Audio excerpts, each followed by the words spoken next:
Welcome back to another edition of the Bold American Podcast presented by Barstool Sports. Fun show today. We're actually going to have a fourth chair joining us for a big block of the show. Zach Bell, a.k.a. Veteran with a Sign. Some of you know him. Some of you do not. Some of you may recall the little dust up that Veteran with a Sign and Zero Block 30 had a little ways back. I don't know if we're going to get into that. Maybe we'll see. We've put that to rest, but nevertheless, we have a great show to discuss some veteran mental health treatments, MDMA, legalized psychedelics, other different treatments to deal with PTS. The group chat leaks, that whole kerfuffle went down right after we got done recording last week. So we're going to just touch on that and get everybody's thoughts on leaks in the group chat. Snow White out in theaters. But is it? Because it's not doing too well. And then I came across an interesting article about a soldier referral program that I did not know was actually a thing in the military, but apparently it is. And we will get to all of that. But before we get to all of that, School Circle on me, last 72. Ryan, what's up? How was your weekend? Weekend was good. I actually, I was in DC last week after we recorded, went down there for the Marine Corps logistics dinner, and every MOS has like a big award they give out, and my brother was a logistician, so they renamed the Logistician of the Year award the Travis Manion Cool. Logistician of the Year, and a young female captain got it this year. And I don't think it's been about 10 years since they've renamed this after Travis, and never had a woman. And so it was so cool. And she was so young, and she worked with an infantry battalion, which I thought was so cool. So the general was telling me, like, it is all young men that, were reporting to her. And I just thought that was so cool. She was badass. So I did that, and I went over. What all goes into earning that award? What are the parameters and qualifications? I think the Marine Corps ultimately decides. I don't know how it works, if it's put in by nominations, but it is for Marine Corps wide. It is the Marine Corps Officer Logistician of the Year. So throughout the entire Marine Corps, top to bottom, so it's a very prestigious award for, again, a young captain to get. So yeah, it was pretty cool. So I was totally stoked to just see this young girl. I guess it's for whoever gets the bullets to where they need to go. Fastest. The MREs, the crayons. The crayons. Yeah, they keep it going. Ryan, do you have any part in that? If you mind me asking, like, do you know who's going to win ahead of time? Like, how do you kind of prep for that?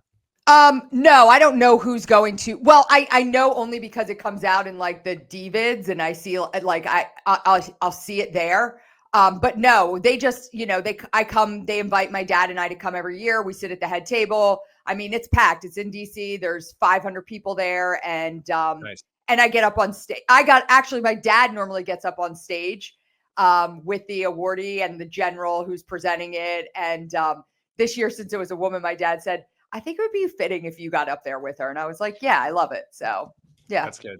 Yeah. Very cool. Very cool. Yes, did that. And then, when I'm in DC, I'm always stopping by Arlington. So went to pay respects to everyone in Section 60. And always somber reminder of, everything. So, I haven't been to Arlington in maybe 6-7 years. I need to get back. My parents live outside DC too, so I need to make a trip one of these days, like as soon as possible. Yeah. I hate to admit this. I've never been.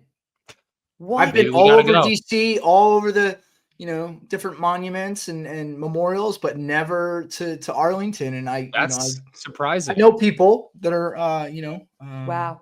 Very well, I would love to take you to your first visit to Arlington, Connor. I'm in. I would. That's something that I would absolutely appreciate. And honestly, it's just one of those things that not on purpose that I haven't gone. It just hasn't happened. So I would absolutely like to go with you. All right. We'll make it happen. Cool. Rob? What's up, guys? So there was a good weekend, I guess you could say. I started volunteering with a ranch down the road, and they run a program called Horses for Heroes. So let me back up here a little bit. So I grew up with horses. I grew up riding in Germany, and this horse ranch down the Fancy. road from me. Fancy. I know, very fancy.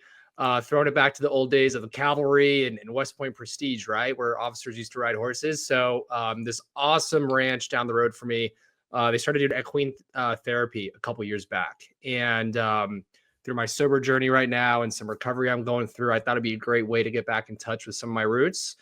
And so I was able to help out volunteer on Saturday. I haven't posted any content yet out of respect for the ranch, but that'll be published soon.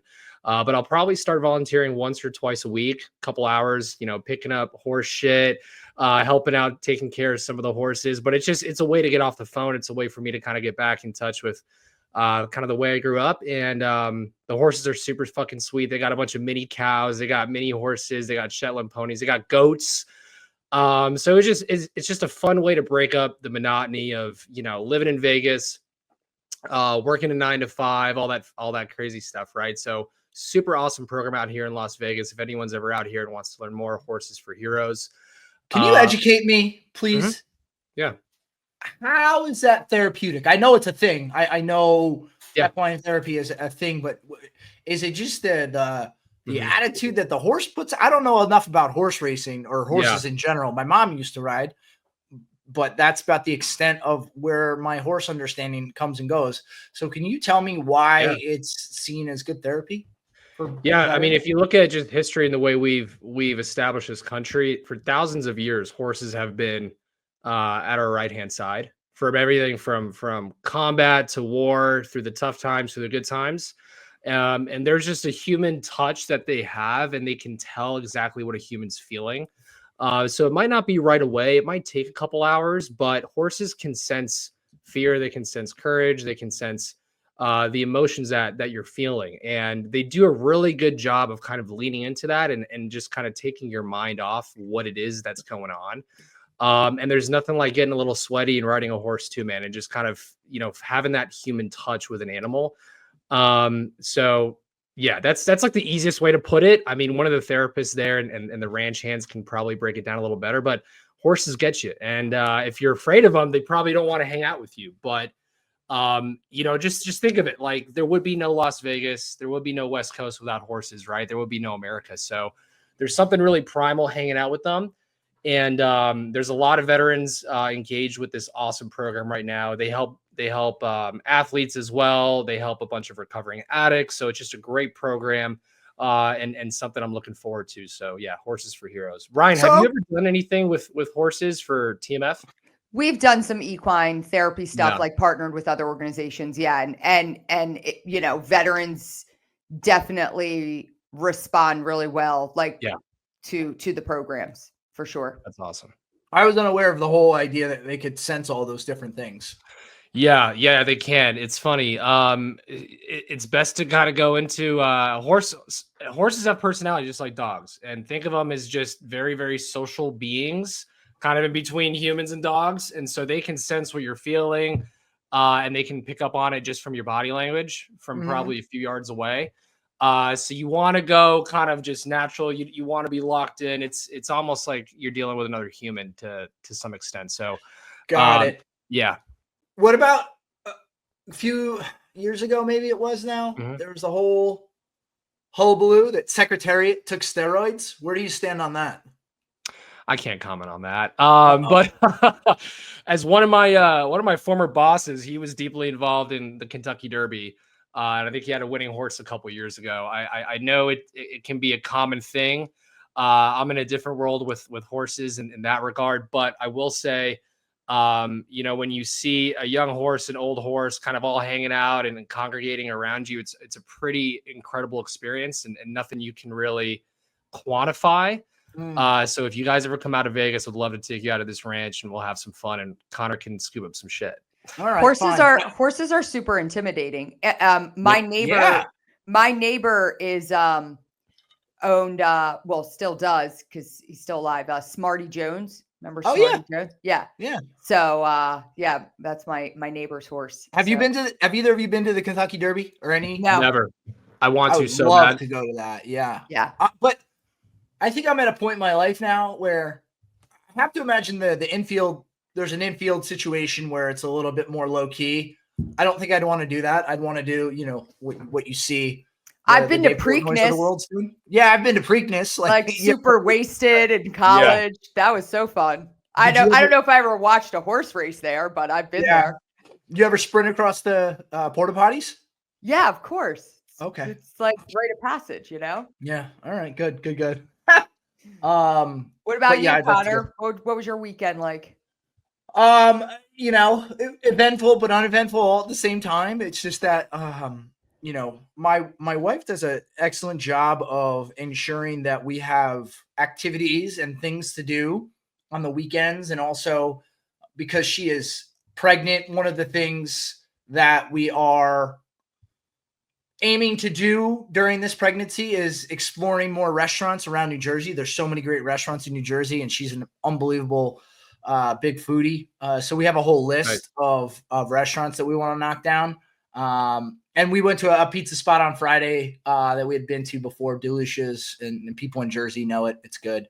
What were you eating on Instagram that your fingers were like covered? Yeah, I was going to ask you about chocolate? that, but I don't want to. I bet you were getting hit up by everybody. No, so I guess the Baked Bear is a chain of ice cream sandwiches, and it just came to our town a few weeks ago. It just opened. So you get to pick whatever cookie. They have an assortment of different cookies. So you can mix and match the cookies, and then you pick your ice cream, and then you pick your toppings. And I just have such an unbelievable sweet tooth. So this was been on my mind legitimately for weeks that I've wanted to do it. So finally yesterday I came home and I told Alex, it's like, listen, after I put Maggie down for bed tonight, I think I got to go get an ice cream sandwich. So I went, and it lived up to the hype. And it's not something I can do. Like, I can eat ice cream every day and Same. never get tired of it, but I don't think my metabolism at this point would enjoy that.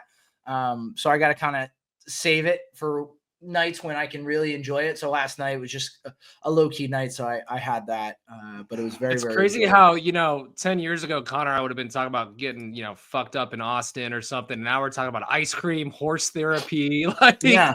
Life changes, man. Life changes. Yeah. I mean, and then speaking of that, I had a guy come over to the house on Friday. I've been trying to get quotes to redo my garage floor. Important. Moved in the house a year and a half ago, and it's just one of the last projects that we want to get done. I had no idea that concrete was so expensive, and it's also been exacerbated by the supply chain issues that we had during COVID. So that's a pain in the butt that I've been dealing with. You're gonna put nice gym in the garage? Or you're gonna do one of those lieutenant moves and put a squat rack? I don't like working out at home. I don't like working out at home. I talked to somebody else, and this is not a knock on anybody who likes to work out at home. I personally like going to a gym because, for me at least, it feels like I'm getting more done if I go somewhere and do it, as opposed to going to my basement or going to my garage.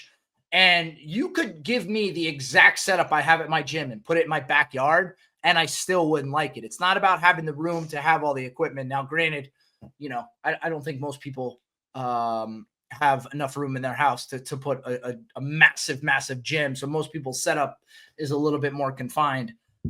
Yeah, but Ryan got a sick setup though at her house, right? Is that where you work out, Ryan? Yeah. I have a nice. That place looks fucking dope. I have a nice home gym. I love it. Cool. Yeah. No, it's you're looking at me like I'm giving you shit. I'm not. I'm saying, I don't think you're giving me shit. I get the community of a going to a gym. Well, no, it's not community. I don't like talking to anybody when I go to the gym okay. At all. Like, leave me alone. My headphones are in for a reason. It's just convenience for me. I roll downstairs and no, my gym's a mile away, so it's and good. Ryan's got that F-150. If she needs to pull up on the turnpike and whip out some kettlebells, she can get a workout in. It's all good. I've gotten so much shit for that. Just real quick, it's still our best performing Instagram video. Well, listen, I mean, maybe the people are right, Ryan. But no, here's the thing. I was thinking about it over the weekend, and I was actually thinking that if you said to Rob, "Hey Rob, what do you drive?" and he said, "I drive an F-150." I don't think that you would have given the same reaction to him. You wouldn't have been like, of course you do. Of course you do. What do you need to be driving up? I was like, wait a minute. Was there a little bit of a sexist connotation there? No, it has like, everything to do with where you 5'2" live. blonde can't drive an F-150. No. As you get out of your F-150, probably carrying your Stanley 40-ounce water jug. I can just picture you. You're like, you're a suburban cliche, a walking cliche stereotype. I love it. It was the way you answered it too, Ryan, because you were like, and because I knew. You were like, F-150? Like, I knew right away. As soon as you said, what do you drive, Ryan? I was like, oh, fuck, here we go. Like, I knew right away, as soon as I said what I drove, that one of you was going to say something. But I really just think it comes down to where you live. Rob lives in the desert. There's more room. I just feel like the suburbs, it's just very confined. I live in Bucks County. There's a lot of farmland around here. I don't know if you, okay. So it's very rural. Bradley Cooper lives close, right? On that ranch. Yeah, he lives on a big farm, the Hadids, like it's I'm sure if Bradley Cooper is riding around here in an F-150, nobody would say anything. So, well, guess what? He fits the part. I mean, that guy can do anything. To my point. Exactly. Oh my All right. gosh. Well, I don't know. Drive what you want to drive. Enjoy it. I don't care. Yeah. And then the last thing I'll say, if it's a Tesla. No Tesla. Yeah, don't drive a Tesla. The last thing I'll say, big win for Army Lax. As we get new listeners here, you will know that I'm a massive Army football fan, but I'm also a very big Army lacrosse. I'm an all Army sports guy, but lacrosse outside of football is the sport that I follow almost as closely as I do football. A top 5 win against a very good UNC team. Didn't think the game was as close as the score even depicted, and just really needed that going out of this weekend to keep our hopes alive for the postseason. So it was nice to see the boys get a W. And Army Navy Lax in like 2 weeks, right?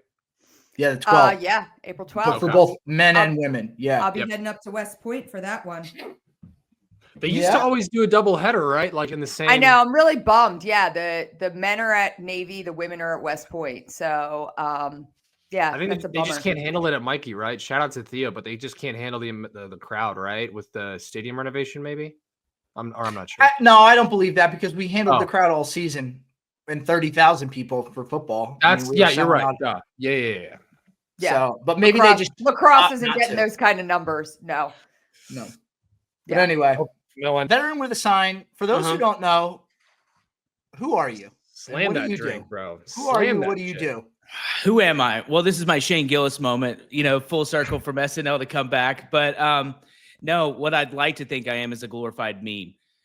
But in reality, what I do is a very thinly veiled social commentary / insightful nostalgia thing on military veteran culture as to try to elevate the community as a whole, right? So if I could do anything, I would say it started off as just commenting on events in the veteran military space, which now everyone does.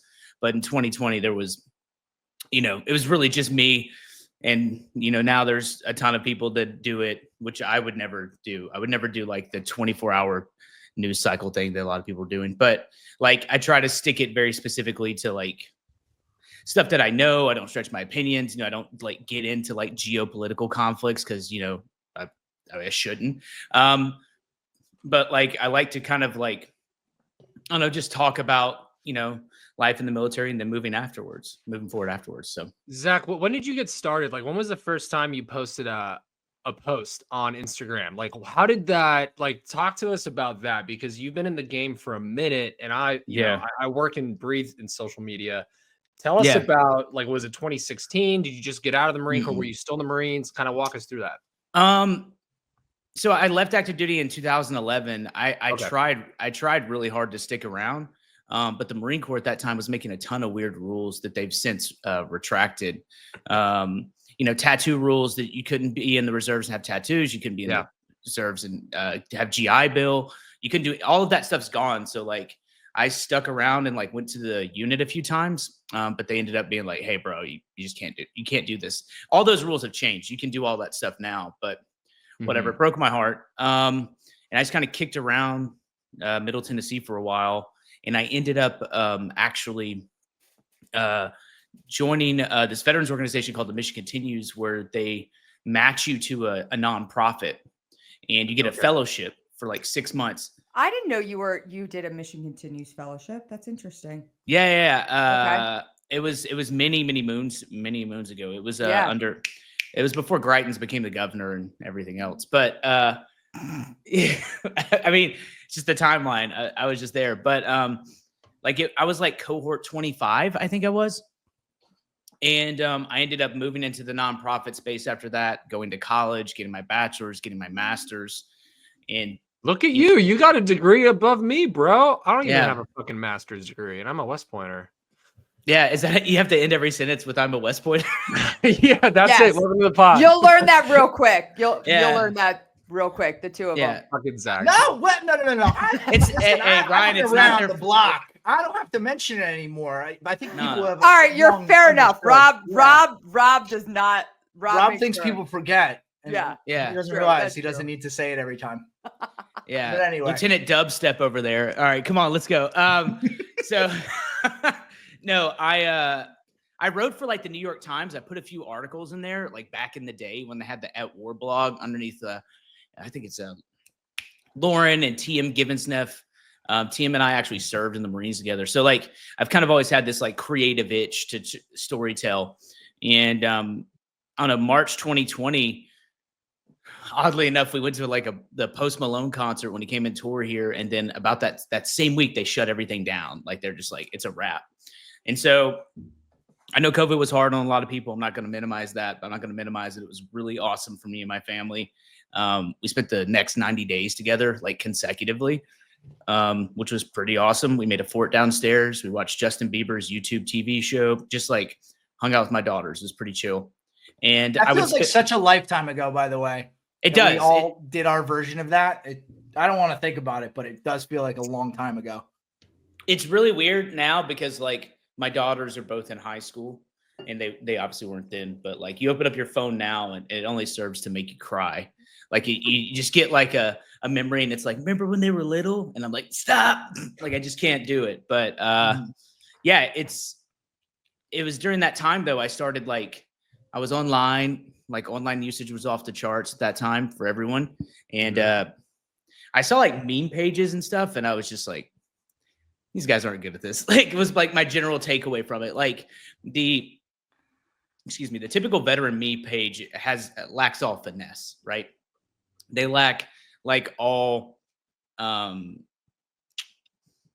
ne sais quoi. Like they're like blunt instruments. They're like, that's there's funny. like no charisma. There's no riz. There's no charm. There's no there's no like wink and a smile. You got to be like Harrison Ford. You know what I'm saying? Indiana Jones, right? And instead they're like, you're an idiot if you didn't deploy to Iraq. Like it's just not my thing.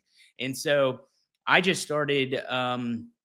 I saw like people holding signs on the side of the road, and then I started thinking about like, well, that would be funny if I did that because I'm a veteran. So I hit the stereotype of someone who would hold a sign on the side of the road. And so March 2020.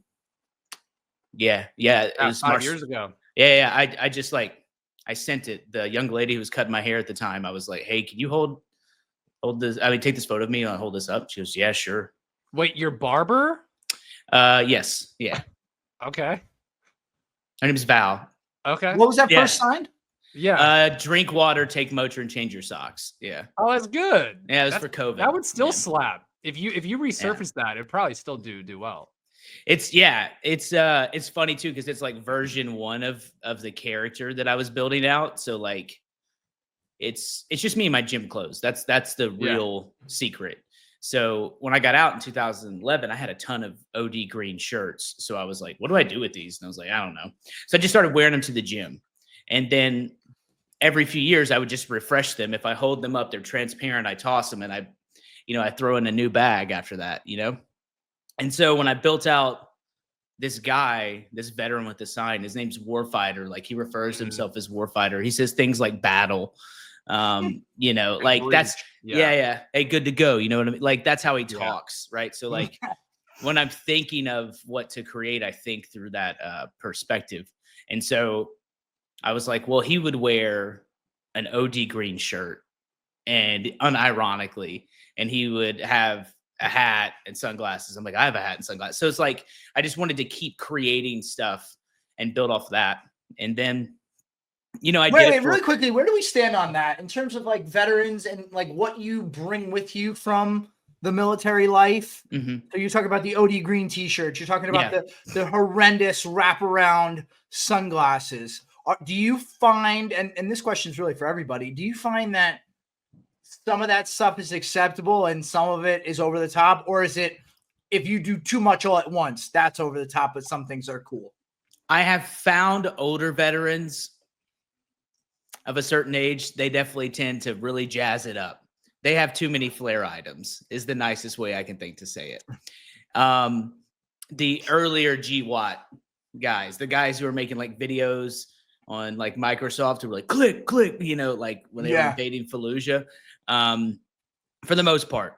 But then the other side of it is everyone thinks they're, CAG because they've got a hat from, Forward Observation Group. So like there's like a soft balance in between. Yeah, but I think there are people too that like, oh, they're too cool for school. Like, oh, look at this guy. And they want to make fun of every veteran that does anything. Like, you know, sometimes I'll wear a t-shirt at the gym and it has my first Cav patch. And I'm like, oh, that's like perfect. to rep first Cav. Like, okay, cool. Like, it's not over the top. Like, hey, I served in the first Cav and I was in the Army and I was an officer and da-da-da-da-da. It's not over the top.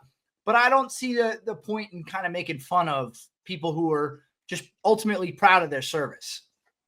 There's a fine line. I don't want to name t-shirt companies, but there was I can't do it. Never mind. I'll just like, there's just this, I don't know. There's a way to be proud of your service without being abrupt. And what's the word I'm looking for? I don't know. Somewhat disrespectful, if I'm being honest. Like some of the stuff is like there's a few guys, I travel a lot, as all of you do, but like I've seen people in airports with like shirts that say dysfunctional veterans, leave me alone. That's what their shirt says. And I'm like, that's crazy work to be like moving through public like that. Yeah. And that's kind of like, I'm like, not everyone has to know. Like it's okay. But like I love a good unit shirt. Like I love Ryan's sweater. Something I've been looking for right now is the yellow and red Marine Corps. Oh, it's a Gunny Highway. What's that movie?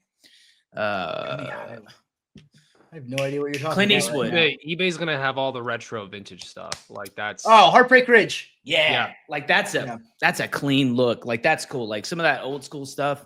I really appreciate that. But no, that was. And I mean, between you and Rob, all the horrible tattoos. That's more than enough to identify yourselves as veterans. Yeah. I mean, yeah. Like there's enough target indicators. I'm fine with that, and I'm getting more. But like, there's just there is a fine line. I understand what you're saying. Like, because like it makes me uncomfortable because oftentimes those people who are really, it's called peacocking, who are really trying to pop that flare out. They're not the best representation of the community as a whole, right? Like it's not. You got to move silently, bro. You gotta, you know what I mean? Real G's move in silence like lasagna. Yeah. Boom. Yeah. Connor, that's Lil Wayne. He's a rapper. I'm aware. I'm aware of the lyric. Thank you. It's one of the best.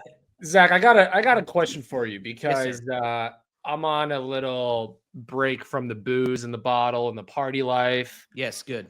Talk to me about sobriety and how you view it. And then when it comes to treatments to support mental health and overcome addiction, what are some of your thoughts? And I guess it's a two-part, sobriety. And then what are your thoughts on, veterans using MDMA therapy, ketamine therapy, psychedelics, psilocybin?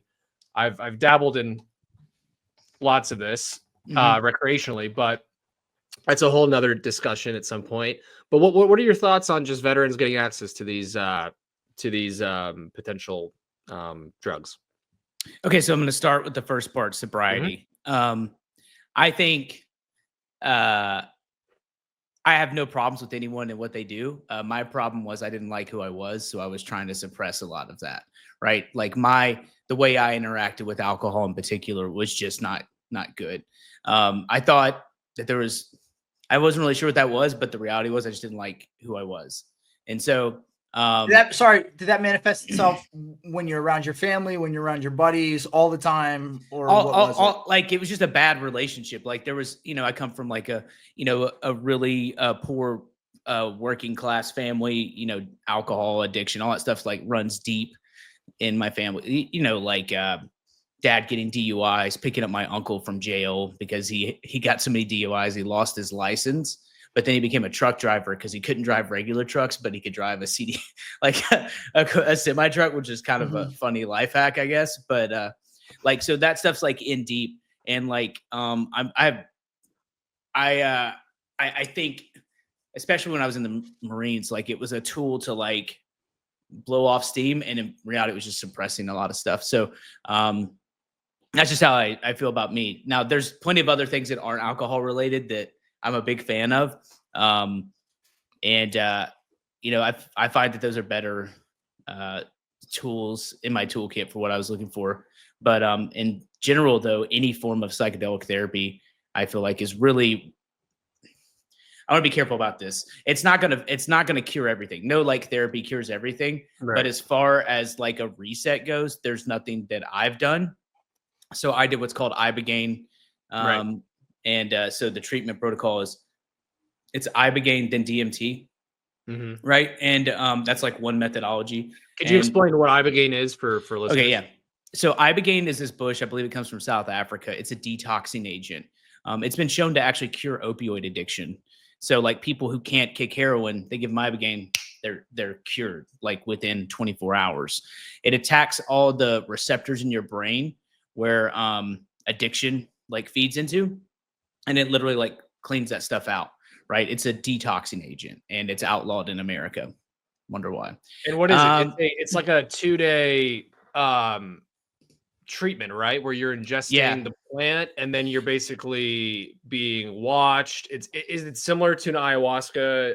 Yeah. So the difference is, so in psychedelic world, without sounding like really woo woo, they say Ibogaine is like your grandfather, right? So it's a stern, male, masculine approach to treatment. Like it's going to give you a slap on the rear if you need it, straighten up boy type stuff, right? And so you have to do DMT to counteract that. Ayahuasca is your grandmother. It's a softer approach to it. There is Mother Aya, right? Mother Aya, that's right. Yeah. Oh, okay, Ryan. Yeah. Ryan knows ball. And so all right. So like the DMT is in the ayahuasca. So it's like a whole, I haven't done it, but that's how it's been explained to me. Right. Okay. But so the way I did it, this was in 22. I had actually quite a lot of success, was veteran with the sign at that time. I was just kind of like falling back on old habits, and I didn't like where I was going. And Jared Taylor from Black Rifle called me out of nowhere, and he's like, "Hey, you're going to Mexico to go do this treatment. You have a passport, right?" That's actually not what he said. He goes, "You're an adult and you have a passport, right?" And I go, "Yeah, I've got a passport." And he goes, "All right, cool. You'll be down there in October." And he just hung up the phone. And I was like, whatever. Jared always has these like phone calls where you're just like, I don't know if that's going to happen or whatever. But jump cut, I had to sneak down to Mexico via San Diego. And you go in with me and a bunch of veterans. Some of my friends went down there. They weighed us. They hooked us up to an EKG, IV, all this stuff. And they give you the medicine, just a pill. And then it's a pretty gnarly 12 hours. I'm not going to lie about that. But I mean, and it just completely fixed you, or like what was the end result of this? So like I saw a lot of stuff. I don't know how in depth you want me to go into it, but like I know nothing about this world, so please. Yeah. So do you know anything recreationally about this world? No, I've never been. You've never done a psychedelic. I've never done any drugs, because it's just never been my personality to even have a curiosity about any of that stuff. Yeah. And then I just think like, times where I've had too much to drink and you kind of like don't know where you are, or you don't have control of yourself. I don't love that feeling. So the idea that I would do that on purpose is not appealing to me. Okay. So the best way I can think to describe it is like you're in the car, but someone else is driving. Right. Does that make sense? Yeah. Like we're in the room, we take the medicine. And like for anyone who's like, you drink a beer, you know how you feel when you drink a beer, like you smoke a joint or whatever, like, how that like onset feels. But I was just there like in my silkies with my friend who's a it's funny, he's a power lifter and he's a single leg amputee, but he took off his leg and he's like, we won't be needing this. And I was like, oh no, this is going to be bad. Like, wait, you wore your silkies when you did your Ibogaine trip? All of us did. Yeah. Yeah. Cause like, we're just like in there and there's like, That is incredible. 6 guys and 6 bros in a room. It was pretty awesome. And, that seems like that's a little bit of peacocking, if you ask me. no, we were all veterans. And so they're like, just, Oh, okay. Were you guys Yeah. all holding up Yourself. signs in the room too? no, missed opportunity, but, we're all just there. And, like I'm sitting there, I'm like, is the medicine working? I don't know. And then it just feels like my head just gets pushed into darkness. It's like, And- oh, it's working. Yeah, like I'm in it. It's in the medicine, is what they say. And so for me, I had a vision where I was looking at a photo of my family, and to the right and left of it, there were these positive and negative moments in my life. And as I spent time with the positive and negative moments, the photo of my wife and children became more clear and became larger, right? Mm-hmm. And throughout that time, over the course of like, all right, I don't know exactly what time I passed out. I eventually ended up passing out. But I don't know, every few hours I would pop up and I would purge. And so they say it's a physical manifestation of trauma. You don't have to believe me. I'm just telling you what happened. But I had stopped eating at 12 o'clock that day. Everyone had stopped eating then. And we didn't eat meat a week going into this. And so like I'm purging, which is like vomiting, but it's like tar. It's like oil coming out of my mouth. And so they say it's a physical manifestation of trauma, and just keeps happening until you pass out. And then I woke up the next morning. One of the facilitators, this guy named Punky, is a Navy SEAL. He's like, what do you want, little brother? And I was like, I want pancakes and an omelet. And he made me the best pancakes and omelet I've ever had. And I slept on a balcony in Mexico. And it was weird because like your brain's like all brand new. So when I was like, right foot go, my right foot didn't like move right away. It was like a baby deer. It's because like all those connections are being like renewed and restored. And then the next day we did DMT, which is crazy. So Yeah. I can keep going. I mean, but like, So how did the Ibogaine, like, fast forward maybe 6 months from that treatment? Mhm. Where was your relationship with alcohol or whatever addiction or whatever you were working with? Like, what was that like? Did Ibogaine nurture you, help you to kind of defeat that? Or Yeah, I mean, the long and short of it is I don't have like any real connection to it. I mean, I've had alcohol since I think maybe twice. Okay. And I mean, but like when I'm talking about that, I mean like a sip of my wife's margarita once. Like it's just not. I have no like real connection to it. Like, and there's tons of things you can do. There's like Delta seltzers and stuff that I think are way better, which is what I will pull to now, anyways. But like, I don't know. The real thing I noticed is that when my brain got fixed, or when I started, I started to notice that like my attachment to chaos and disruption was broken more than anything else, right? So like that's really what I craved, and that's what I was looking for. And when I look back on it now, the way I was using alcohol was like to amplify or to suppress, like amplify aspects of my behavior or to suppress the way I felt. And that was what I was doing. I mean, but don't you think that everybody, like, I think everybody, I don't think anybody that uses alcohol isn't doing it in some way to amplify or suppress different things. Yeah, but I was going pro. Like, I mean, I was good at it. Like D1, like top of my game. It was just me. And so like, there wasn't like a healthy relationship to it. And so that was what I noticed time again, like now when I look at stuff, they got like these Delta seltzers. They even got like psilocybin drinks. So you can drink one of those and be fine. It's like no big deal. And, but for me, it just changed everything. Just my connection to addiction as a whole. And then when you do DMT, which I can't remember what it stands for right now, but we did that session right after, and that's the same drug that gets secreted in your brain when you die. But, that cleared up a whole bunch of stuff too. And I mean, I don't know. I can't recommend it enough to anyone who's listening. Please look into this. There's a few programs called The Mission Within, and also okay. So time out. You went down to Mexico to do this. Yeah. in theory because you can't do it in the United States? It's all outlawed. It's all Correct. outlawed by Why? Pfizer. So Okay. I'm not gonna. I mean, that's Proud just it. sponsor of the show, Pfizer.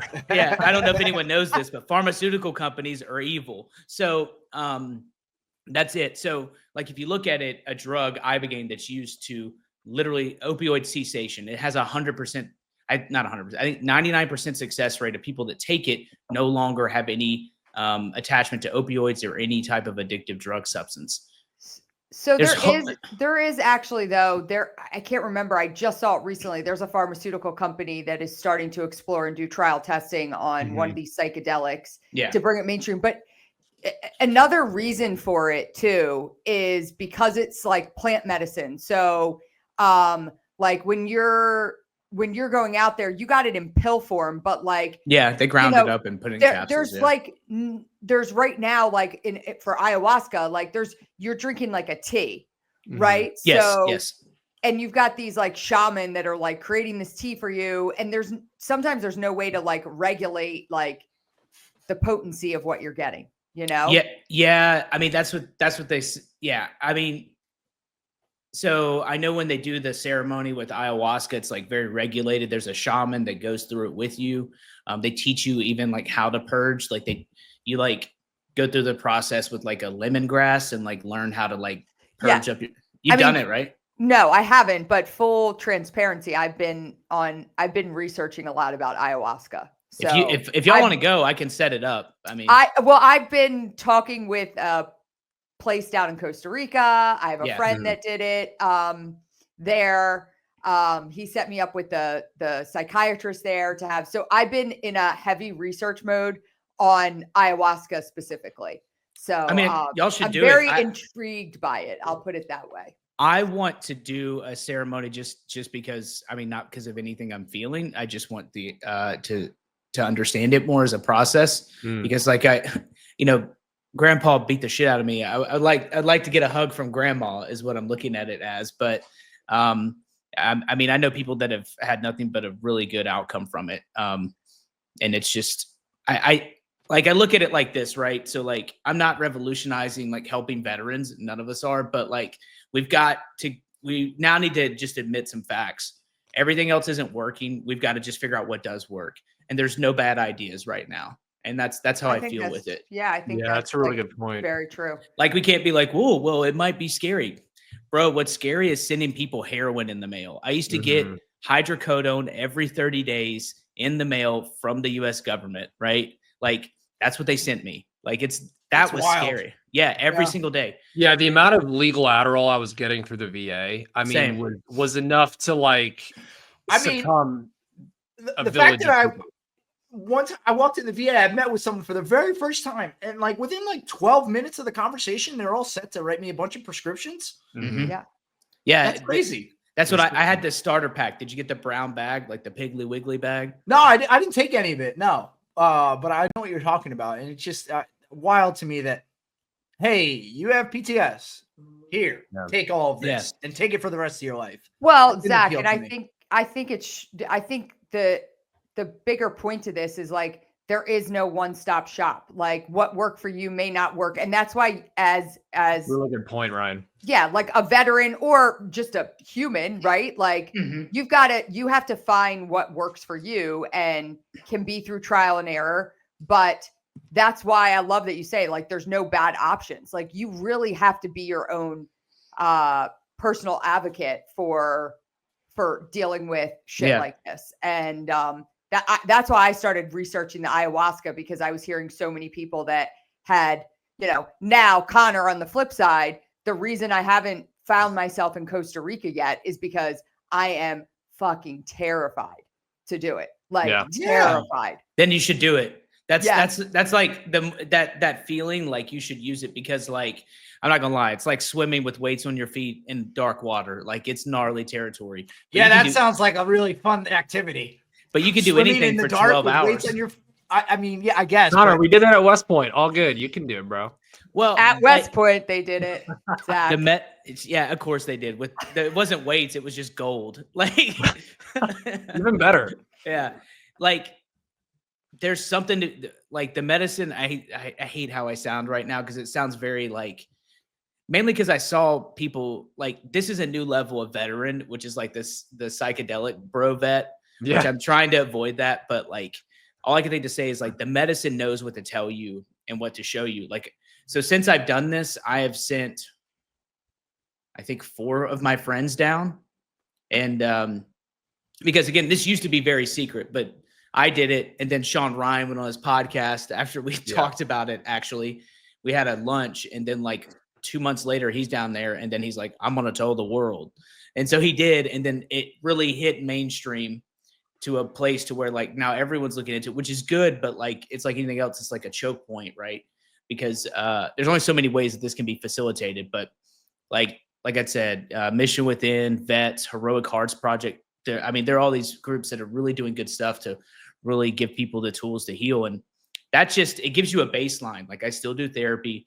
I still do like, I'm doing a therapy right now through Boot Campaign 2 to kind of like heart rate variability therapy to like have better reactions to things. Like, because I don't want people to think that like this is just a one-stop shop, but like this is for sure like a foundation that's changed the rest of my life. It's an ongoing process, right? Like one ibogaine treatment isn't going to cure you. You got to keep working at it. Yeah. But I'm so happy that you're so open about this because I think more people need to hear this stuff, man. Like, Rob, would you ever consider it?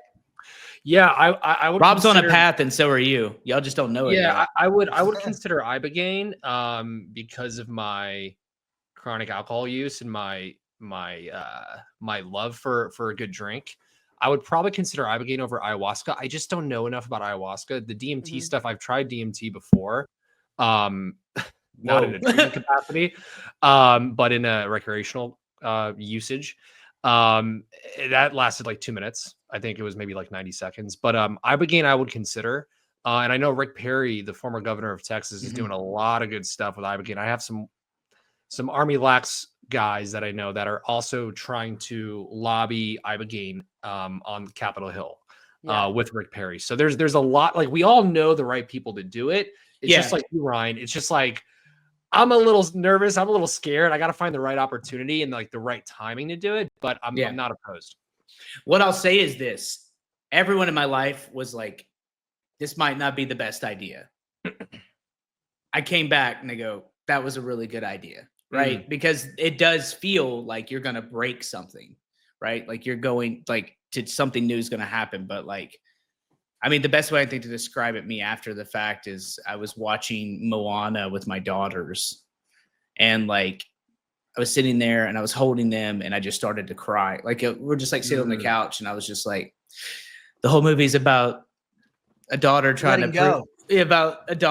prove to her dad that she's going to be okay and that he's taught her stuff and like you should let go. He's and trying to keep her there. He's trying to protect her, and I was just like, man, like you know, like it was just Moana. Yeah, I haven't seen Moana 2. I can't speak towards that, but Moana. We watched the first 10 minutes, and it just pales in comparison to the first one that I've watched now 123 times. So I'm just conditioned. I mean, I could sing all the songs on command. I do oftentimes when we're in bath time. That's another story for another day. But you know what else I think as it relates to ayahuasca, for me at least, I have such a disdain now for Aaron Rodgers because he is just such a pompous jerk about I knew all you were this. going to go down this. Like he's this enlightened dude, and he is the epitome of I'm the smartest guy in the room at all times, and he just seems so condescending that just completely turns me off to any of this stuff because he's just not a good spokesperson for it. Yeah, he sucks.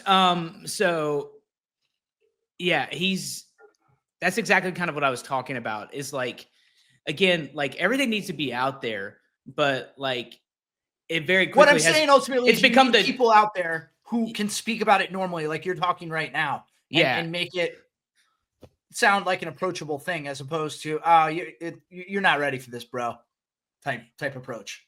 Yeah, he has a very like, are we fighting? Like it feels like you're gonna hit him at any given moment. Yeah, but like he has this kind of this condescension and this air about him that just really is horrible for like the psychedelic treatment world, because like that's the way it comes across, is like someone who who's gatekeeping and elitist about like this stuff. When like reality, this was like done in like caves and in the woods and out in the middle of nowhere for centuries. This medicine goes way, way back and stuff. Ancient cultures have done it for a very long time. They used to give it to warriors when they would come back from battle because they knew something that took us forever to realize is that after war, things are a little bit different. And so they would make them go sit in ceremony and work through and process their trauma, as opposed to us where they're like, you want to go to work?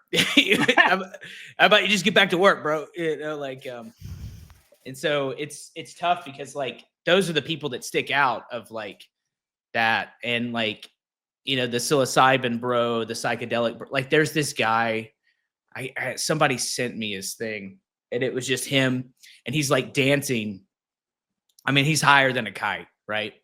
And it just says that my life changed after 90. I think it was you, Rob. It's like my life changed after microdosing every day. And he's just like literally blasted out of his mind at a rave.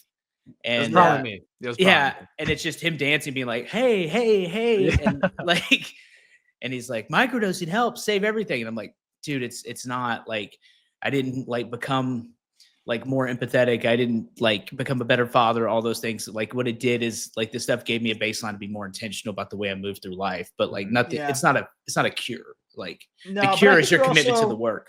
I think you're also fighting an uphill battle just in this country in general, especially like people relatively around our age, you know, the Dare generation who grew up and it was basically like drugs are bad, period, stop. Right. So when you try to introduce quote unquote, I missed drugs, that class. but no, right? Like drugs always carried that connotation with them. Yeah, that it yeah, was all yeah. done recreationally. It was always bad. And the kids who failed in life were the kids who were doing drugs. So now when you're trying to introduce these treatments that are outside the box, I think you're approaching it with a group of people who largely grew up being told that these things were always wrong.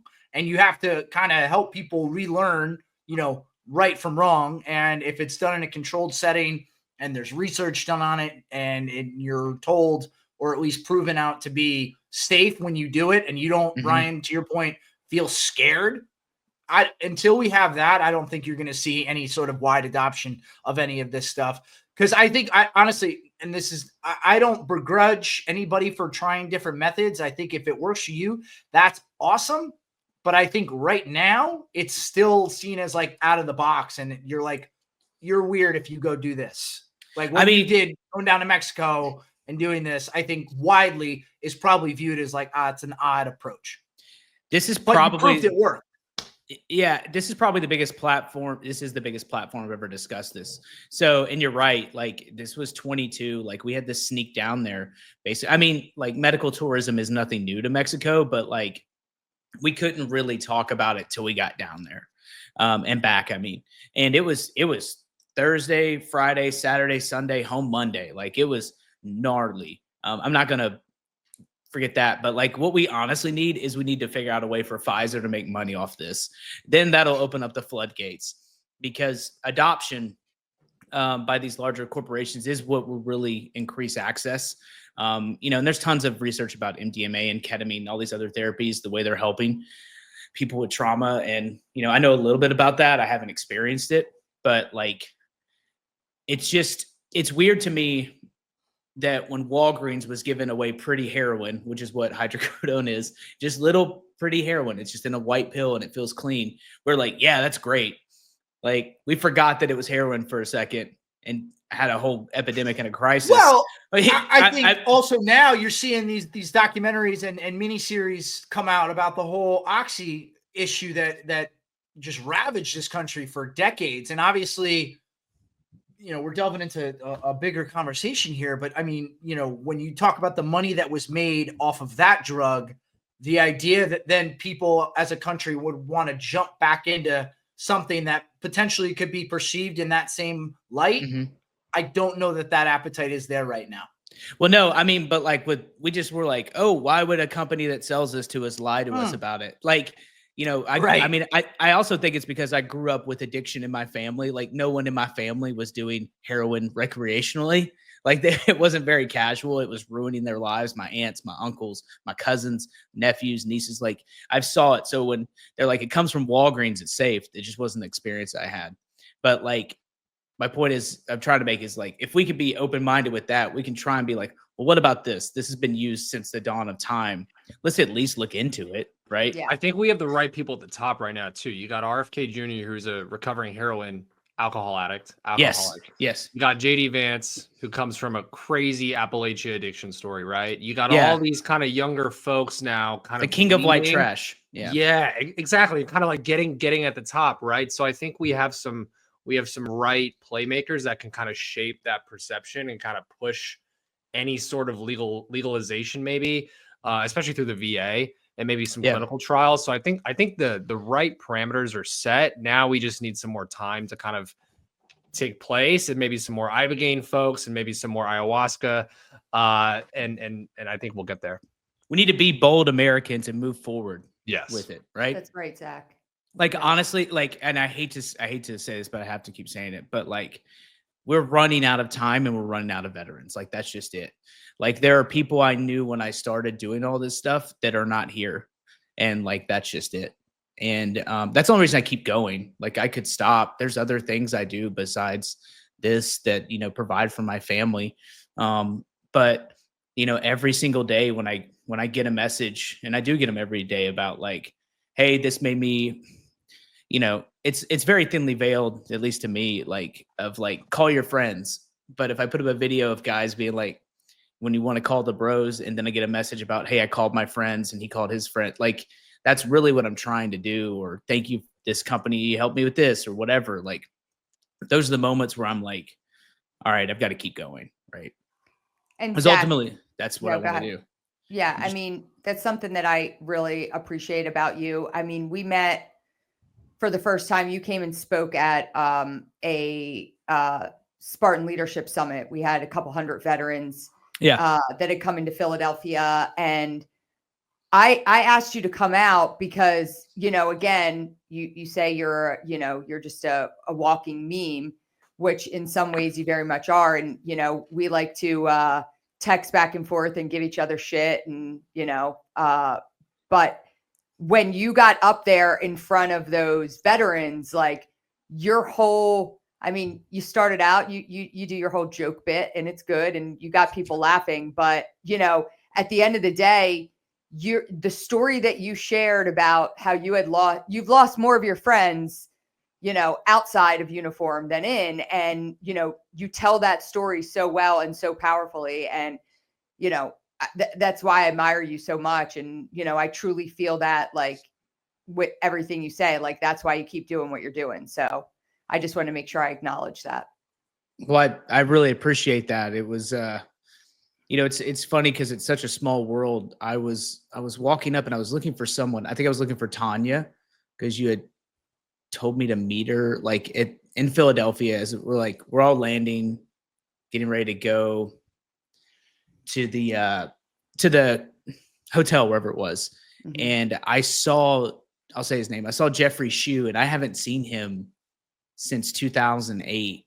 So one of the Spartans, one of the leaders in the Travis Manion Foundation, was my old squad leader, and I haven't seen him since after our first deployment. And he like came up to me, and I was shocked, like to my core, and it was just like a true testament to the work that y'all are doing over there. And I just wanted to try and show up the best I could because, like, for whatever reason, I'm in this place now where I feel like I have to pull the Band-Aid off and just have these conversations, but like. It's a very, it's not fun a lot of times, but it's a burden that, I try to carry and handle affectionately and understand that like, this is just my final mission. So I want to keep moving forward and keep helping to make sure stories are told and connections are made. And we're bridging that military civilian divide because ultimately, that'll be what I think helps us to have a better understanding of conflicts past and help us to better understand where we're getting to in the future.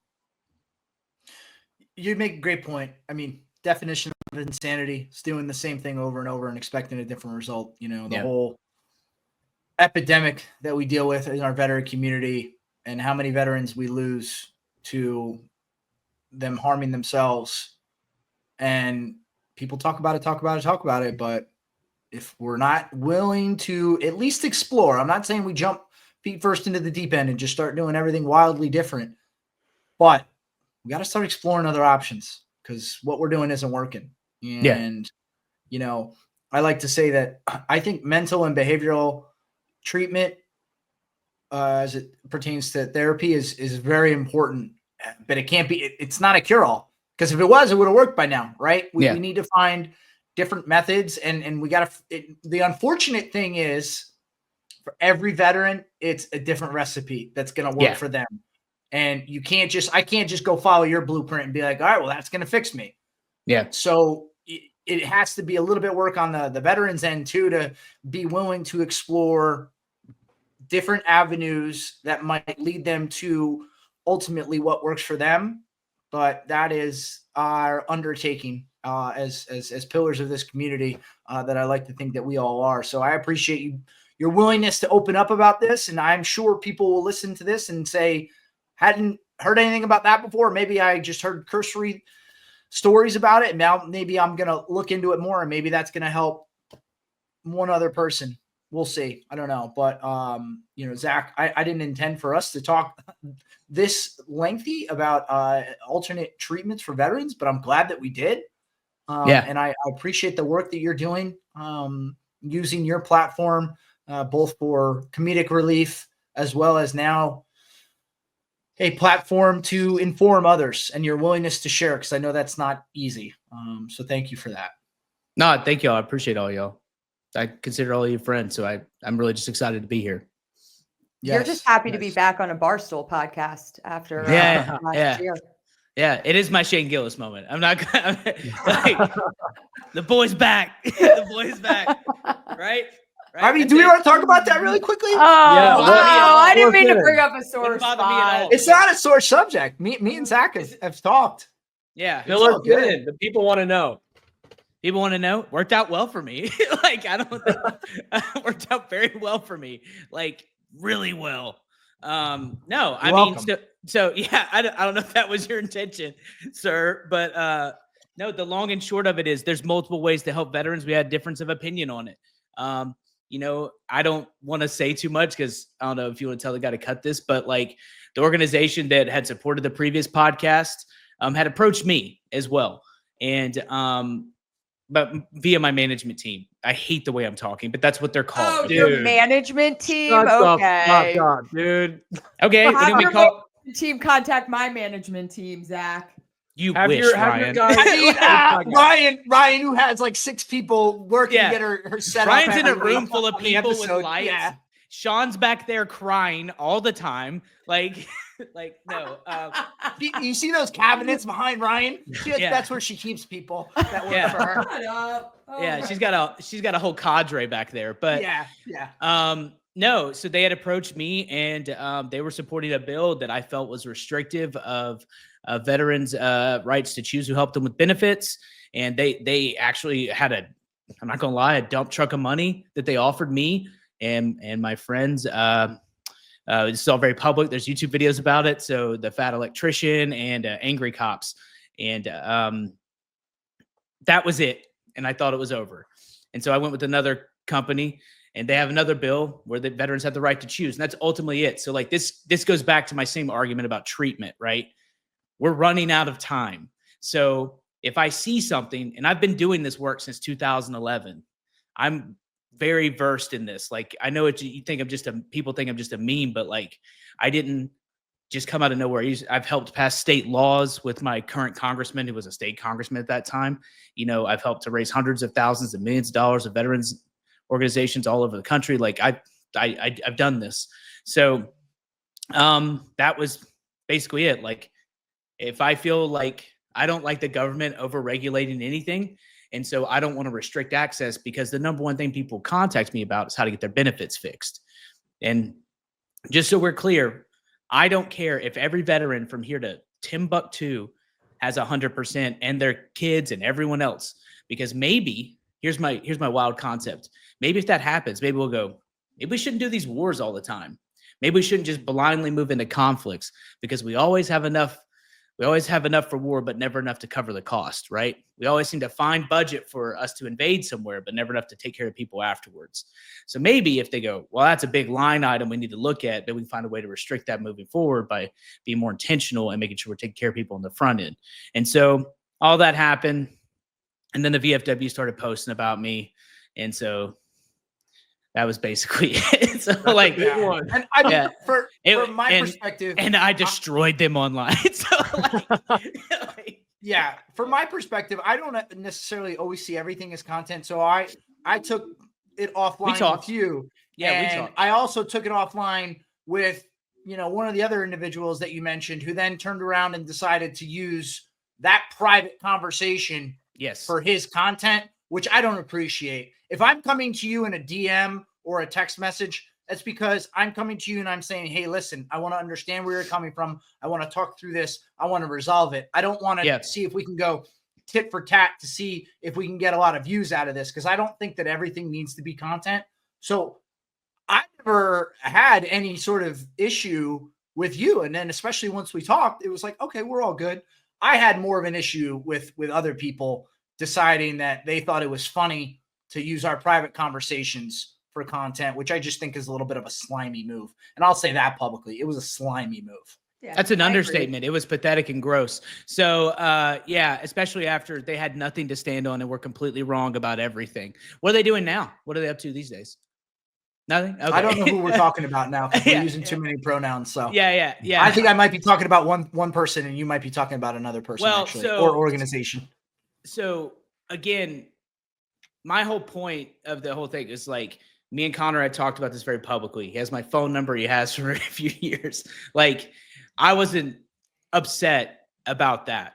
I was upset about the VFW. They lied about me. They said that they like made up stories. They said that like I was telling people to attack them. That's not true. I never told anyone to attack them. And they just continue to lie about me, even though one guy in particular who was running the DC office, like, dumped a bunch of time and effort and money into like trying to slander me. Instead of, here's what's crazy, instead of just helping veterans, they decided to dump an entire marketing budget into losing an online war with me. So it was pretty funny looking back on it. The first 48 hours were gnarly, just because you have to.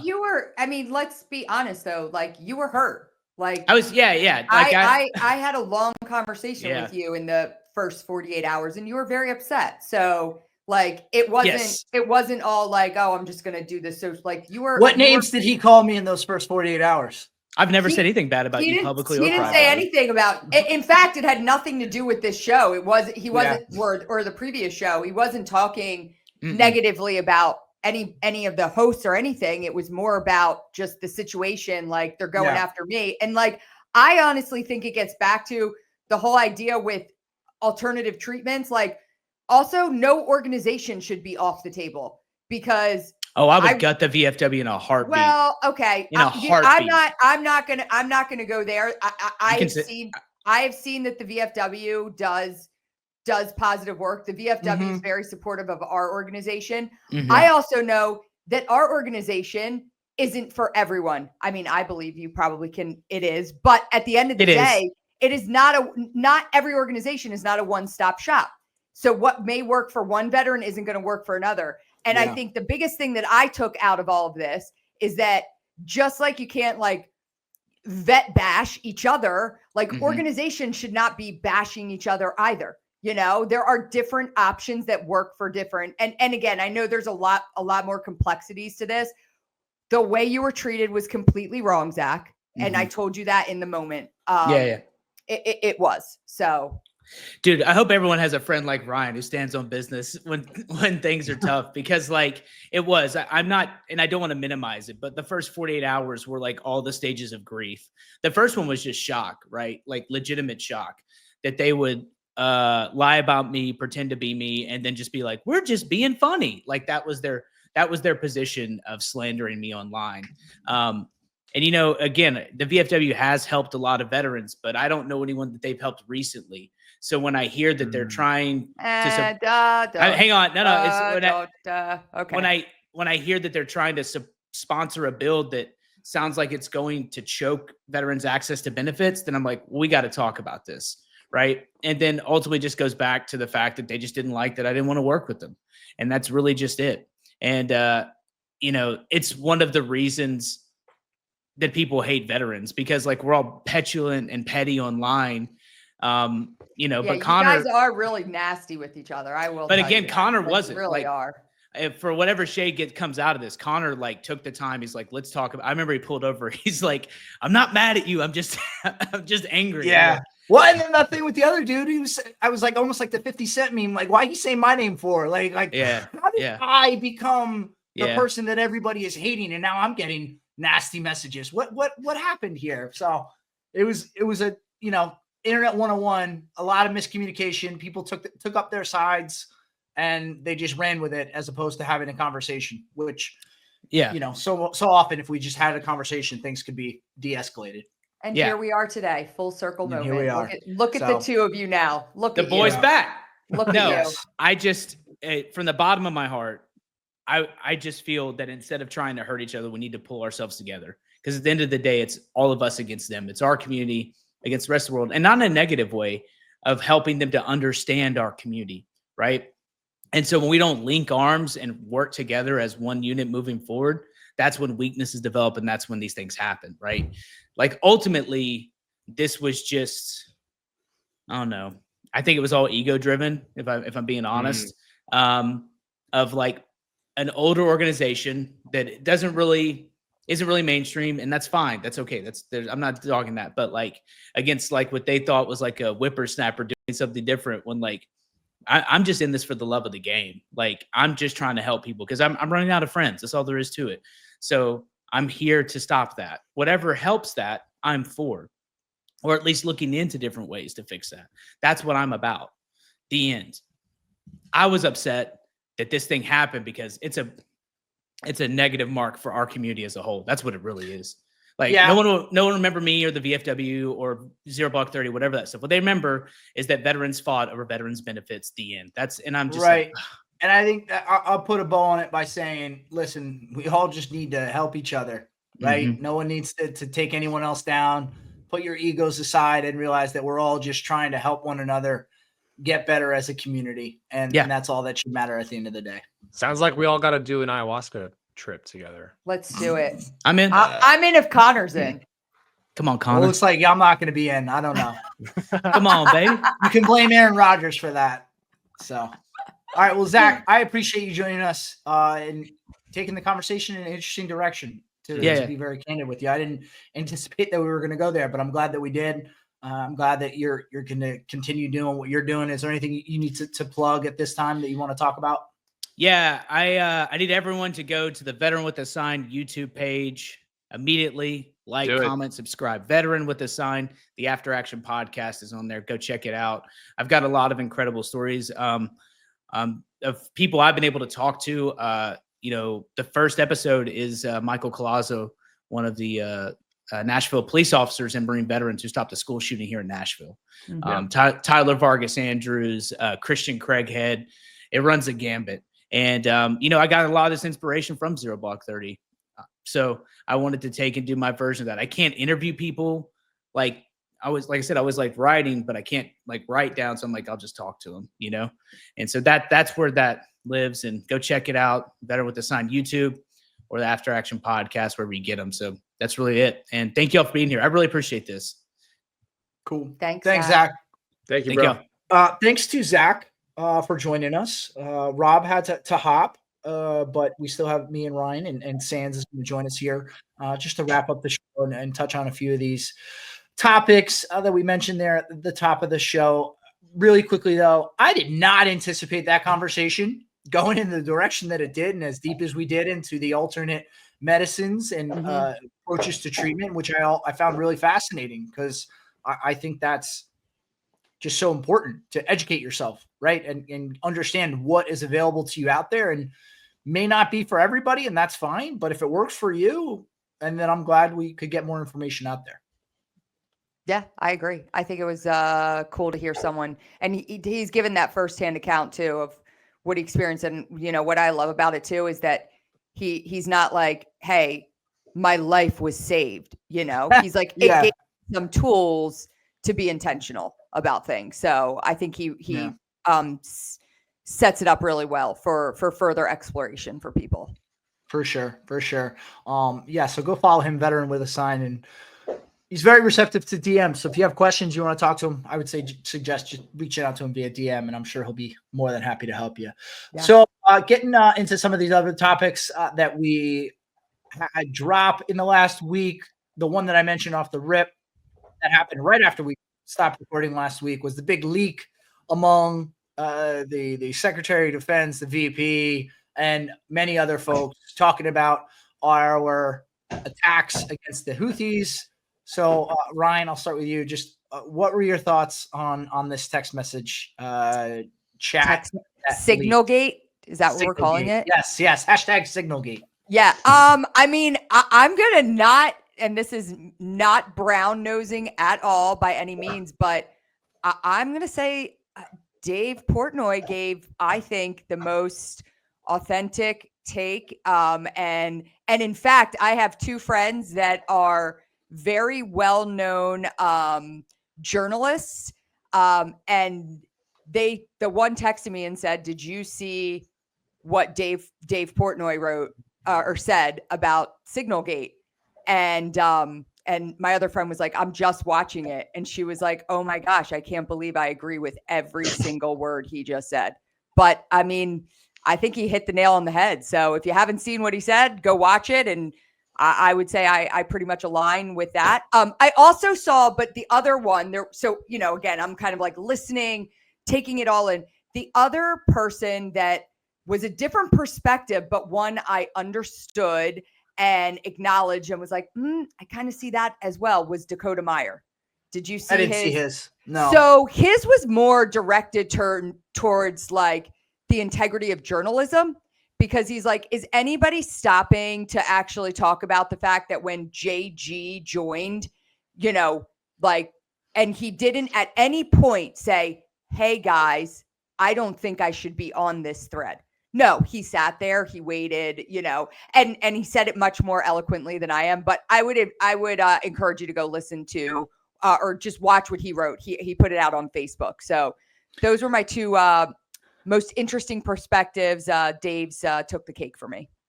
Okay, Sands.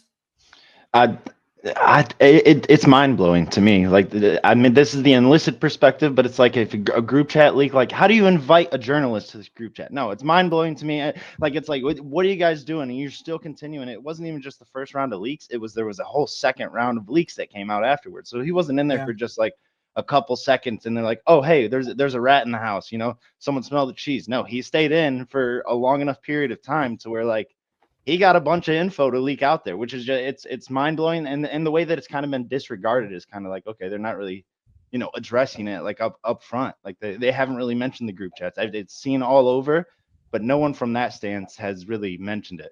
But what you said about the White House was awesome because, Dave's thing, because White House shouted out Dave. They're like, "Oh yeah, tremendous respect for Mr. Portnoy," like during one of their press conferences. But it was just mind blowing to me. Yeah, I would say I definitely I agree and aligned with what Dave said. Like, listen, if you wanted to be someone in the camp of hammering Hillary years ago about her emails, then you got to be even Stephen, and you got to be hammering these people for having a group chat where they're talking about very sensitive information. And listen, I think we've all fat fingered a text before. We've added somebody to a group chat that we meant to add someone else, or maybe an email. Yeah, it was a mistake. It happened. It absolutely was. No, absolutely was. So I understand how it happened. I would not anticipate the journalist to remove himself from that group chat. So I don't know that, journalistic integrity, and I'll go listen to whatever Dakota Meyer said. Where I thought you were going to go with that was, hey, it's like you really wrestle with what. I know this would make a good story, but would this be good if I put this out there publicly? So it's possible that he could have just said like, "Hey, I'm in this chat," and then held on to that information and not published the screenshots. That said, like everybody in that group chat, it's pretty simple. Just say, "Hey, we made a mistake. It was really bad. We were talking about sensitive information. That should never happen. And just own it. That is, the fact that across the board in politics and leadership, seemingly these days, there's this attitude that you can never admit a mistake and you just got to explain your way out of it. And maybe somebody has to put their hand up and saying, hey, listen, I got to resign from this position because I screwed up royally. And no one wants to resign their job, but sometimes on that scale, now obviously nothing bad came of that. If anything, we look bad on the world scale that we have our group chats leaking. And what are we using WhatsApp for? We're using WhatsApp to discuss like national security stuff, though. Like that's what they use. Well, now? they're using the app called Signal. Okay. So it's encrypted. I just think things of that nature should never be put in print. That should all be phone calls. I think they're using Signal as an ease of communicating when people are in different time zones and all over the place. Certain things I think should just never be written down and should be discussed over a phone call and protected in that manner. So it's just like, hey, someone's got to own up and just take the responsibility. And yeah, I would just say Dave said it best. So if you haven't already, go listen to Dave. And in Dave's defense as well, because leading up to this election, everyone likes to call Dave, right leaning and right wing. And he said for the longest time, no, I just kind of call it like I see it. I call it down the middle. And he proved that with this take. The quote unquote conservative right take was that oh, well, that nothing was said that was sensitive, and defending them being, Hegseth and Vance and all of them, that would have been the take that, oh, Dave's a closeted right wing, or not even closeted, but pro right wing guy. And he didn't do that. He just called it like he saw it and said hey, this is really bad.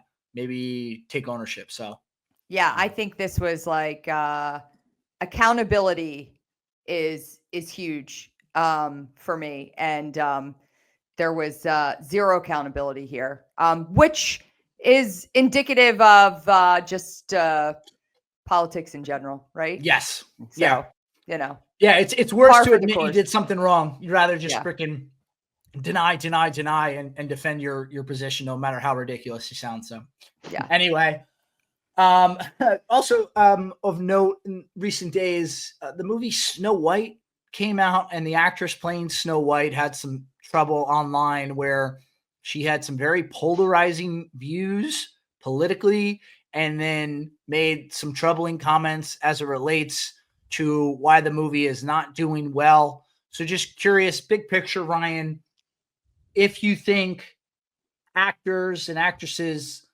should be super vocal when it comes to politics and world issues, geopolitical issues, or if they should just stay quiet and stay in their lane. I am an ardent supporter of our First Amendment, so I think anybody can say whatever they want, whenever they want, however they want, but also recognize that sometimes there's consequences for saying that. And people don't like what you're saying, then, they can choose not to support what you do for your livelihood, and, and that's a risk you have to take. So, yeah. Sans? I feel like this is the second time she's been in the news cycle. I feel like the whole promo before the movie was coming out, she had a bunch of stuff that Disney was getting mad at her for. I mean, a lot of that was because she's the new Snow White, but she's posting instead of amping up the movie, she was doing a lot of pro-Palestine stuff, which is what, take your stance, speak your mind. Like you said, Ryan, your First Amendment is, it's constitutional, but it's also hey, we're trying to promo a movie for kids. It's can you just let's just hang out until this is out there? She runs the risk of getting fired because, she could be in breach of contract. She could be screwing up the revenue that's coming in. But, say whatever you want to say, but just don't think that there won't be consequences, Yeah. And I think when so much of your profession relies on the general public, you got to be smarter than that. You got to know that, hey, even if what you believe is right in your mind, you have to know that there might be an entire half of the country that thinks you're wrong. So those people, it's like Michael Jordan famously obviously said, Republicans buy sneakers too. And it's that to the max with this situation here. And I think again, getting back to say whatever you want, but like, I also have a big problem with the idea that like, because you're an actor or an actress, like, I don't give a shit what you think. Like, Right. you're like, I don't care, you know? So I don't know. Yeah, it's like this you know, the person's self-worth and what they think about themselves is it's on this grand scale. Like their opinion matters more than anybody else. Yeah. But I know who this woman was, but before this whole thing came to light, I had still don't no know who she idea. I don't know. Right. I still Who we're don't. talking about. Yeah. Well, you know what's interesting too? Like, you know who you never see in situations like this? You never really see like Julia Roberts in a dust up like this. You never see Brad Pitt in a dust up like this. And I'm sure they have opinions and I'm sure they voiced them at some point. But it's interesting how these super established actors and actresses know how to handle things in their business and they avoid these sorts of conflicts. And then this girl who is a nobody in relative to Hollywood was so vocal. And it's just, I think it's, maybe this is me going a bit too far, but it's almost like a societal thing where now because people think like, oh, I have this massive following on social media, people care what I think, and my opinion matters more than anyone else's. And they realize very quickly that it doesn't. Yep. Yeah. It's one of those situations where there's a time and place. It's like, like right now is probably not the best time to, you know, go attack Trump during his run while you're like, she did a lot of that stuff. And like you said, she wasn't really that known, like through that industry. She was most famously known for like being a part of West Side Story. She got a Golden Globe for that. But yeah, even then, like people are still like, who is this chick and why is she making so much noise? Yeah. Yeah. The last thing that I saw that I just thought was interesting because I didn't realize it was a thing. Anybody who is a civilian and works at most companies, they have referral bonuses where if you refer someone for an opening position, you can get a bonus if that person stays on for X amount of time. I didn't realize the Army's doing that too. They have the soldier referral program where you can get promoted from private to private first class and higher. And then once you make an NCO, you can earn promotion points and get the new U.S. Army recruiting ribbon. So I just wanted to applaud the Army. They're looking at different ways to recruit because people have friends and they're like, hey, things are going well for me in the Army and you're looking for a job, come join the Army with me. I just thought that was cool. And we talk about doing things a different way. I just wanted to shout out the Army for looking at new ways to help them with recruiting. I think it's smart. I think it's innovative. And, you know, Marine Corps doesn't have to do that because we always hit our recruiting goals, but good for the Army. I like how it's really easy to hit your recruiting goals when you just have to get like 10 people to fill out the Marine Corps. The Marines are like, it's like 400 of you total. It's a lot easier. So that's fine. Honestly, all right.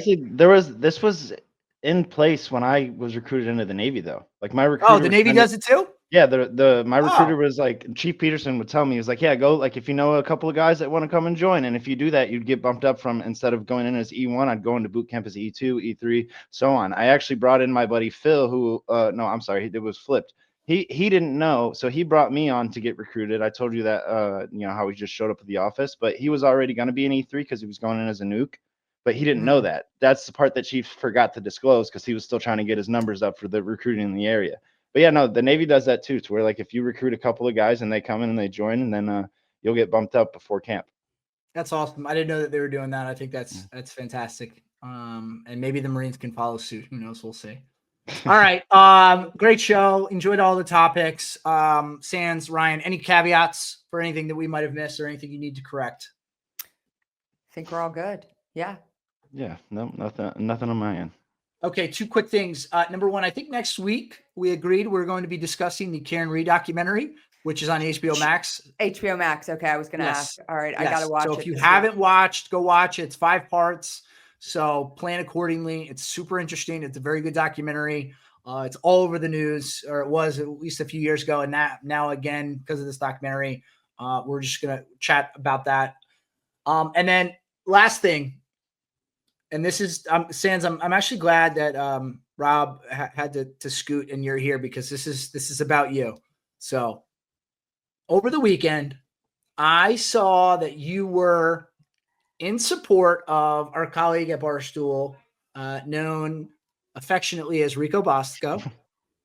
And I would ask, would you consider yourself a rider? And for those who don't know Barstool too well, Rico Bosco is a guy who's been with the company a long time, a bit of a colorful past, we'll say. And I have an interaction with him that is very well known now in the Barstool circles. But if you are a fan of his, you are known as a rider. So, Sands, would you consider yourself a rider?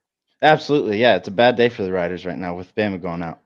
Okay. So during the whole incident between myself and Rico, and this is before I knew you, if I went back and looked at your tweets, and maybe you've already done some scrubbing, were there any negative tweets about me or any DMs sent by you by a burner account in defense of your boy? No, so here's the beauty of that, Cons, is I didn't really get fully into Barstool until all of that was already washed. So I caught up on that story post tense. So I was already when I started learning about Rico, he had already thrown the high noon can. He had already done all that stuff. You know, it was like, who is this crazy guy? So then I'd start to follow him. And like he said in the past, like I think he has turned over like a sort of a new leaf. You're kind of seeing him get back a little crazy, hitting the lockers, but I mean, that's just fire and passion. I was calling him when he took the bus last year. I called him on the bus and I was like, let me get some barking on the bus. And he was barking on the bus. You know, we had to get the boys going, get them fired up. The best Bosco is when he's got that a little bit of fire. Like when he first came back and him and Dave was kind of just like walking on him and he wasn't giving any pushback. That's not the Rico we like to ride with, but we like that fire as long as it's controlled and they, you know, Controlled not targeted burn. at everybody. Yeah, exactly. Right. Yeah. Well, but basically what Sands just said is, no, I didn't send you messages from a burner account or fire you, like blast you on Twitter because I wasn't a rider yet. So Well, he I wasn't basically, pretty, if yeah. he was, so if he was, you know, game on. He would've Like, came that's what he said. That's just what he Who's said telling? to you. Who would know? Who would know? Maybe I'd back Cons. Maybe I'd back Bosco. Who knows? I probably, honestly, from catching but up on as that the story, result, no, I he wouldn't. lost have, the bet because Alabama didn't make the Final Four. He has to now take a bus from Staten Island to Houston, and there's no direct bus. So he has to have like 12 connections and take the bus all over the country. It's like a 71-hour. Oh my God. There was deal. That's the proposition of riders helping get him there. Oh, right. Yeah. Like carpooling, like a chain gang taking them. Yeah. So parts of the way. I don't know. We'll see that. Maybe that'll happen. I've been in talks with Sully. I know the route. All right.